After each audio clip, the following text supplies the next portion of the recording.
Price action trading పై అశోక్ దేవనం ప్రియ conduct చేసే webinar కోసం ఈ నెంబర్ కి కాల్ చేయండి. నమస్తే, నేను జీవి సత్యనారాయణ. ఈ ఎపిసోడ్లో మనము ఫండమెంటల్గా ఏవైతే చెక్ చేద్దామని అనుకున్నామో, ఒక షేర్ వాల్యూ ఉందా లేదా అని చూడటానికి ఏమేమి చూడాలి, ఎలా చూడాలి, ఎక్కడ చూడాలి అనేది పెన్ను నోట్ బుక్ దగ్గర పెట్టుకోండి. screener.in వెబ్సైట్ ఉంటుంది. స్క్రీనర్ SCREENER screener.in ఆ వెబ్సైట్ ఓపెన్ చేయాలి. అక్కడ లాగిన్ అవ్వాలి, రిజిస్ట్రేషన్ చేయాలి. ఫస్ట్ రిజిస్ట్రేషన్ చేసుకొని లాగిన్ అవ్వాలి. ఒకసారి లాగిన్ అయిపోయి సెట్ చేసుకుంటే సిస్టమ్ ఓపెన్ కాగానే ఆటోమేటిక్ లాగిన్లో ఉంటారు మీరు. అయిన తర్వాత ఏమేమి చూద్దాం, ఎలా ఉంటుంది, ఏముంటుందో అన్నీ మీకు చెప్పడం జరుగుతుంది. పెన్ను నోట్బుక్ దగ్గర పెట్టుకొని ఇవి చెక్ చేసుకోండి. ఇవి కొన్ని చెప్తాను, ఇంకా నెంబర్ ఆఫ్ ఉంటాయి. ఒక ఈజీగా 100+ ఉంటాయి. 100+ కంటే కూడా కొన్నన్నా కనీసం కొంతలో కొంతన్నా ఆ వాల్యూ ఉంది అనేది తెలుస్తుంది. దాన్ని బట్టి మీరు డిసైడ్ చేసుకోవచ్చు. ఇది ఫండమెంటల్గా ఏంటిది అనేది ఎలా ఉంటుంది అనేది నేను మీకు చెప్తాను. ఫస్ట్ మార్కెట్ క్యాపిటలైజేషన్ చూడాలి. మార్కెట్ క్యాపిటలైజేషన్ చిన్నవి చూడొద్దు. ఈ పెన్నీ స్టాక్స్ అన్నీ కూడా బిలో 100, 200, 150 మార్కెట్ క్యాపిటలైజేషన్ ఉంటుంది. మార్కెట్ క్యాపిటలైజేషన్ అంటే సింపుల్గా ఏం లేదు. మార్కెట్లో దాని యొక్క వాల్యూ, కంపెనీ యొక్క వాల్యూ 100 కోట్లు 50 కోట్లు ఉండదు. షేర్ రేట్లు మాత్రం చాలా ఉంటుంది. వాటిని పెన్నీ స్టాక్స్ అంటారు. బాగా పెరగటం, రోజు అప్పర్ సర్క్యూట్లు అన్నీ ఉంటాయి, లోయర్ సర్క్యూట్లు. ఇప్పుడు మార్కెట్ బాగా పెరుగుతుంది కాబట్టి రోజు ఆల్ టైమ్ హైకి వెళ్తుంది కాబట్టి అప్పర్ సర్క్యూట్లోకి వెళ్ళిపోతుంటుంది రోజు షేరు. మనం అది గమనించాలి. అందుకని మార్కెట్ క్యాపిటలైజేషన్ చాలా ఇంపార్టెంట్. ఎంత ఎక్కువ ఉంది అంటే అంత మంచిది. అంటే లిక్విడిటీ ఉంటుంది, వాల్యూమ్ ఉంటుంది, వాల్యూ ఉంటుంది, దాని యొక్క వర్త్ అన్నమాట. అది ఫస్ట్ మార్కెట్ క్యాపిటలైజేషన్ చూడాలి. Second one current price. ఈరోజు ప్రైస్ ఎంత ఉందో చూడాలి. దీంతోపాటు ఇయర్లీ హై ఎంత ఉంది, లో ఎంత ఉందో చూడాలి. అంటే ఒక షేరు మనం కొనేటప్పుడు ఇయర్లీ హై, ఇయర్లీ లో. ఇప్పుడు మీరు పెన్నీ స్టాక్స్ గమనించినట్టయితే పైసల నుంచి రూపాయలకు ఉంటుంది. అంటే ఏంది, ఇయర్లీలోనే అంత డిఫరెన్స్ వచ్చింది. 2000, 3000, 5000, 10,000 శాతాలు ఒక సంవత్సరంలోనే. అంత ఎంత వస్తుంది, ఎట్లా వస్తుంది, ఏమొస్తుంది, వాల్యూతో వస్తుందా, మార్కెట్తో పాటు పెరుగుతుందా లేదా అనేది మనం గమనించాలి. అందుకని ఇయర్లీ హైలు, ఇయర్లీ లోలు చూడాలి. మనం చూసినట్టయితే మీకు అర్థమవుతుంది. ఏమని తెలుస్తుంది, ఇయర్లీ హై ఎంత ఉంది, ఇయర్లీ లో ఎంత ఉంది. మనం ఇప్పుడు కొనేటటువంటి షేరు హైకి దగ్గరలో ఉన్నవా, లోకి దగ్గరలో ఉన్నవా. హైకి దగ్గరలో ఉన్నవు అంటే ఆ ఇయర్లీలో. దీంతోపాటు ఆల్ టైమ్ హై కూడా హై చూడవచ్చు మనం. అక్కడనే ఉంటుంది all time high, 5 years high, 3 years high, 10 years high. ఇట్లా అంటే ఎక్కడి నుంచి జర్నీ స్టార్ట్ అయింది. 20 years, 24 years, 2000 నుంచి స్టార్ట్ చేయొచ్చు. ఇప్పుడు ప్రజెంట్ మన దగ్గర సాఫ్ట్వేర్లు అన్నీ కూడా 2000 నుంచి చూపిస్తాయి. Y2K తర్వాత ముందు లేవు, Y2K తర్వాతయే ఉన్నాయి.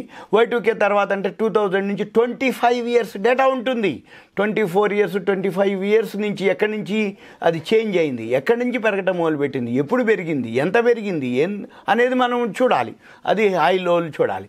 తర్వాత PE రేషియో చూడాలి. PE రేషియో అంటే ప్రైస్ ఎర్నింగ్ రేషియో. అది ఎంత సంపాదిస్తుంది, దాని ధర ఎంత ఉంది. Price earning ratio, PE ratio చూడాలి. దీంతోపాటు సెక్టార్ PE, ఆ ఇండస్ట్రీ ఎంత PE రేషియో ఉంది, మన PE రేషియో ఎంత ఉంది, అది ఎంత సంపాదిస్తుంది, ఎంత PE రేషియో ఉంది, అంటే ఎన్ని రెట్లుంది ధర, current market price divided by EPS, PE ratio. Sector PE, ఆ ఇండస్ట్రీ కానీ ఆ సెక్టార్ కానీ ఉన్నటువంటి PE రేషియో ఎంత ఉంది అనేది సెక్టార్ PE. దీంతోపాటు డివిడెండ్ ఎంత ఇస్తుంది, డివిడెండ్ ఈల్డ్ 10% ఇస్తుందా, 8, 4, 3, 1 అంటే మీరు పెన్నీ స్టాక్స్ గమనిస్తే డివిడెండ్ ఈల్డ్ ఉండదు. అంటే డివిడెండ్ ఇవ్వట్లేదు అంటే ఇదంతా ఆర్టిఫిషియల్, కృత్రిమంగా మ్యానిపులేషన్ అనేది అర్థమవుతుంది. డివిడెండ్ ఈల్డ్ ఎక్కువ ఉంది, కంపెనీ బాగుంది అని అర్థం. తర్వాత ROCE, return on capital employed, అది ఎంత ఉంది, అబౌట్ 20 ఉండాలి. ROCE గ్రేటర్ దాన్ 20, బిలో 20, 30, 40, 50, 100, 150, 200 కూడా చూపిస్తాయి. అప్పటి వరకు ఉండవు, మైనస్లో ఉంటుంది.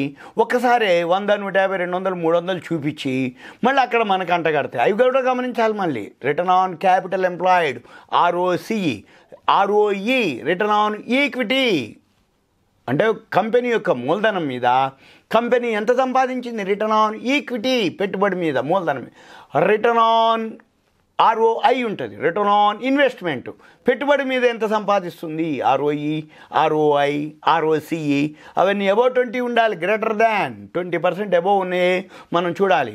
ఒక్కసారి అంతకుముందు ఎంత ఉందో చూడాలి. ఎందుకంటే ఇప్పుడు ఒకసారి 150 200 ROEలు చూపించి ROCE చూపించి అసలు అది మైనస్లో ఉంది అంతకుముందు. అంటే ఇప్పుడు ఏంది మనకు అంటగట్టే ప్రయత్నం అన్నమాట. అవి గమనించాలి. మళ్ళీ దీంతో పాటు ఫేస్ వాల్యూ ఎంత ఉందో చూడాలి. అది రూపాయా, 2 రూపాయలా, 5 రూపాయలా, 10 రూపాయల ఫేస్ వాల్యూ కూడా గమనించాలి. ఇవి మనం చూడాలి. తర్వాత ప్రైస్ టు బుక్ వాల్యూ, మార్కెట్లో షేర్ ఎంత ధర ఉంది, బుక్ వాల్యూ ఎంత ఉంది, బుక్ వాల్యూ మీద ఎన్ని రెట్లు ఉంది, 5 టైమ్స్ ఉందా, 10 టైమ్స్ ఉందా, 20 టైమ్స్ ఉందా, అసలు బుక్ వాల్యూ కంటే ప్రైస్ ఎన్ని రెట్లు ఉందో అది బాగా గమనించాలి.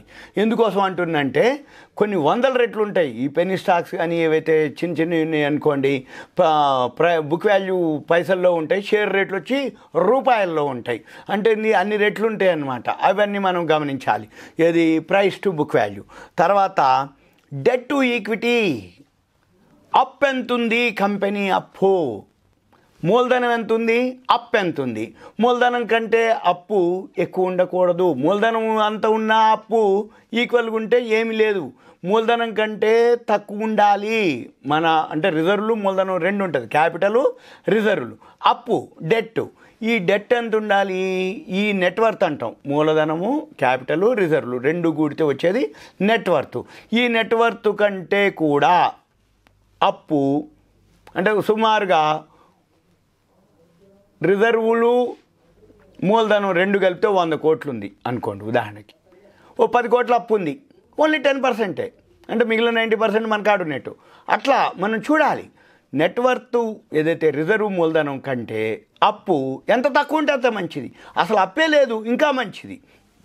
ఉంది అప్పు 5%, 10%, 20% నెగ్లిజిబుల్, అంతే తప్ప అప్పు నెట్వర్త్ కంటే ఎక్కువ ఉండకూడదు.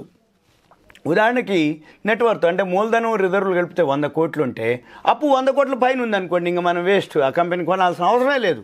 ఎందుకంటే వాడు ఎంత సంపాదించినా అప్పులు తీర్చుకోవడానికి లేకపోతే ఏదైనా జరిగితే మనకేమి ఇవ్వరు అనమాట. ఇది జనరల్గా డెట్ టు ఈక్విటీ అనమాట, అప్పు. తర్వాత 3 నెలల్లో ఎంత రిటర్న్స్ వస్తున్నాయి, 6 నెలల్లో ఎంత వచ్చింది, 1 year, 5 years, 10 years, CAGR compounded annual growth rate, అది కూడా చూడాలి. మీకు ఇవన్నీ కూడా Screener.inలో క్లియర్గా ఉంటాయి. మీకు ఇంకా ఏదైనా డౌట్స్ ఉన్నాయనుకో మీరు నాకు కాల్ చేసినా, వాట్సాప్ మెసేజ్ పెట్టినా, కంటెంట్ రూపంలో మనం పర్సనల్ డిస్కస్ చేయొచ్చు. దాని గురించి చెప్పడం జరుగుతుంది. తర్వాత నెట్ ప్రాఫిట్ మెయిన్. ఇది నెట్ ప్రాఫిటే. సేల్స్ పెరిగిందా లేదా, సేల్స్ పెరిగింది, ప్రాఫిట్ పెరిగింది. ప్రాఫిట్ ఎంత పెరిగింది అంటే సేల్స్ పెరిగితే టర్న్ ఓవర్ పెరుగుతుంది, టర్న్ ఓవర్ పెరిగితే ప్రాఫిట్ పెరుగుతుంది. ప్రాఫిట్ క్వార్టర్లీ ఎంత పెరిగింది, హాఫ్ ఇయర్లీ ఎంత పెరిగింది, 9 months ఎంత పెరిగింది, ఇయర్లీ ఎంత పెరిగింది, ప్రాఫిట్ ఎంత, ప్రాఫిట్ ఇంక్రీజ్ అవుతుంది, సేల్స్ ఇంక్రీజ్ అవుతుంది, షేర్ ఆటోమేటిక్గా పెరిగిపోతుంది అనేది అర్థం. ఇక దీంతో పాటు బుక్ వాల్యూ చూడాలి, తర్వాత కంపెనీ యొక్క మూలధనం చూడాలి, తర్వాత ప్రాఫిట్ గ్రోత్ చూడాలి. దీంతో పాటు ప్రమోటర్ హోల్డింగ్ కూడా మెయిన్ అనమాట. ప్రమోటర్ ఎవరు, కంపెనీ యొక్క వ్యవస్థాపకుడు, ఫౌండరు. ఈ కంపెనీ యొక్క ప్రమోటర్ అంటే ఈ కంపెనీని బిగిన్ చేసిన వాడు, బిగినర్. వీళ్ళు ఎంత వాటా ఉంది ఆయనది, ఆయన ఏమన్నా ప్లెడ్జ్లో ఉండా, తనఖాలో ఉండా లేదా, ఇది చూడాలి. ఆయన వాటా ఎంత ఎక్కువ ఉంటే అంత మంచిది. అది గవర్నమెంట్దా, ప్రైవేట్దా, పబ్లిక్ సెక్టార్ యూనిటా, మల్టీనేషనల్ కంపెనీయా, ప్రమోటర్ ఎవరు, ఆయన వాటా ఎంత, ఆయన ప్లెడ్జ్ ఎంత, అది చూడాలి. దీంతోపాటు FIIలు, ఫారెన్ ఇన్స్టిట్యూషనల్ ఇన్వెస్టర్స్ ఉన్నారా లేరా, ఎంత ఉన్నారు. దీంతోపాటు DIIలు, domestic institutional investors, mutual funds ఎంత పెట్టుబడి పెడుతారు. దీంతోపాటు పబ్లిక్, మనము ఎంతమంది ఉన్నాం, ఏమున్నాం, ఇవన్నీ కూడా చూడాల్సి ఉంటుంది. ఇక వీటితో పాటు ఈ జనరల్గా క్వార్టర్ ప్రాఫిట్స్ ఇవన్నీ మనము చెక్ చేయాల్సి ఉంటుంది. సింపుల్గా మనం ఏంటిది అంటే ఇవన్నీ కూడా మీకు ఒక అవేర్నెస్, ఎడ్యుకేషన్ ఇంకా చాలా ఉంటాయి.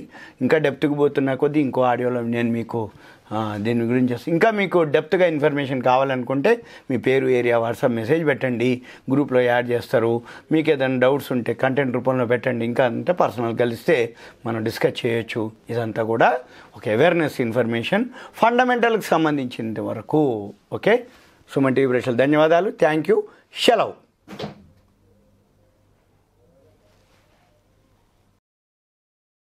సుమన్ టీవీలో మీ పర్సనల్ అండ్ బిజినెస్ ప్రమోషన్స్ కోసం కింది నెంబర్కి కాంటాక్ట్ చేయండి.